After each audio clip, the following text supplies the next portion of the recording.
নমস্কার বন্ধুরা, রোজকার ঘরকন্নার রান্নাঘরে নতুন একটি রেসিপিতে আপনাদের স্বাগত। আজ আমি রান্না করব কাঁচা ইলিশের তেল ঝাল। কাঁচা কাঁচা ইলিশ মাছ দিয়েই রান্না হবে। কড়াইতে দিয়ে দিয়েছি তেল, সর্ষের তেল দিয়ে দিলাম। তেলটা গরম হয়ে যাচ্ছে, এবারের মধ্যে দিয়ে দিলাম কালো জিরে ফোড়ন। কালো জিরেটা একটু নেড়ে চেড়ে এর মধ্যে ছেড়ে দেবো ছোটো বেগুন।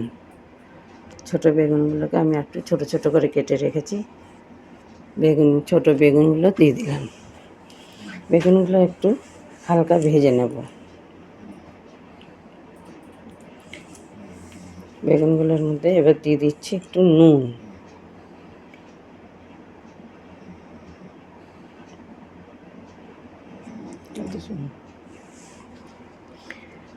নুন দিয়ে একটু নেড়ে তারপর এর মধ্যে দিয়ে দেবো কাঁচা লঙ্কা। কতগুলো কাঁচা লঙ্কা আমি চিড়ে রেখেছি, সেই কাঁচা লঙ্কাগুলো এর মধ্যে দিয়ে দিচ্ছি। এবার দিয়ে দেবো একটু হলুদ। এবার নুন হলুদ দিয়ে ভালো করে নেড়ে এর মধ্যে আমি জল দিয়ে দেবো।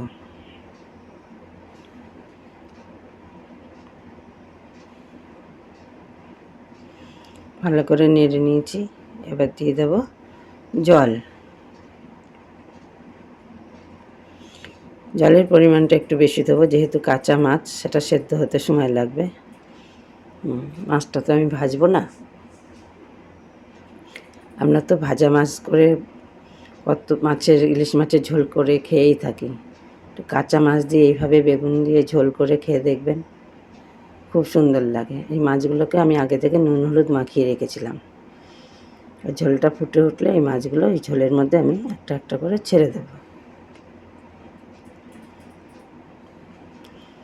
ঝোলটা ফুটে উঠেছে, এবার ঢাকা খুলে এর মধ্যে কাঁচা মাছগুলো একটা একটা করে আমি ছেড়ে দেবো এর ভেতরে।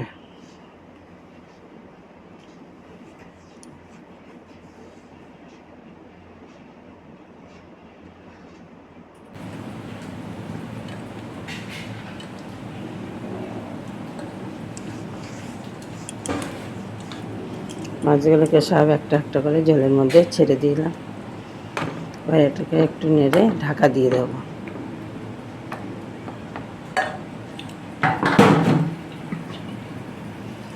আমার এই রেসিপিটা যদি ভালো লেগে থাকে তবে একটা লাইক, কমেন্ট, শেয়ার এবং সাবস্ক্রাইব করে দেবেন। আমি 7 থেকে 8 মিনিট ঝোলটাকে একটু ভালো করে ফুটিয়ে নিয়েছি।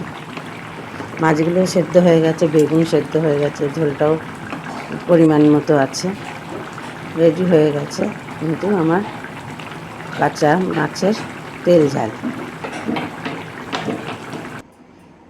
রেডি। গ্যাসটা অফ করে ঝোলটা ঢাকা দিয়ে দিলাম। এবার এটাকে আমি একটা পাত্রে ঢেলে সার্ভ করব।